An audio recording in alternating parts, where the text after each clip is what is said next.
انسان د مځکې پر سر باندې د یو بشر په صفت باندې راستول سوی، اما د مکلفیت له مخې راستول سوی دی.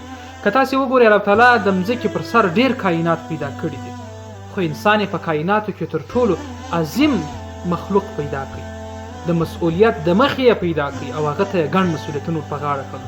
تاسې راسئ د کائناتو په تبصره او سپړنه کې انسان ډېر کار کړی، انسان ته د اوږو دروند بار ورسپارل سوی دی. کله چې موږ د کلام الله ولوري ته سر ورګرځوو تلاوتوو یې، هغه احکام په عام طور باندې انسان مکلفه راته ښیي چې مکلفه دی. نو که تاسې غواړئ چې پر نفس اعتماد ولرئ، خپل ځان ته ارزښت ورکړئ او دغه ارزښت په داسې یو شکل باندې ورکړئ چې الهي اکرام او عزت درکول سوی دی.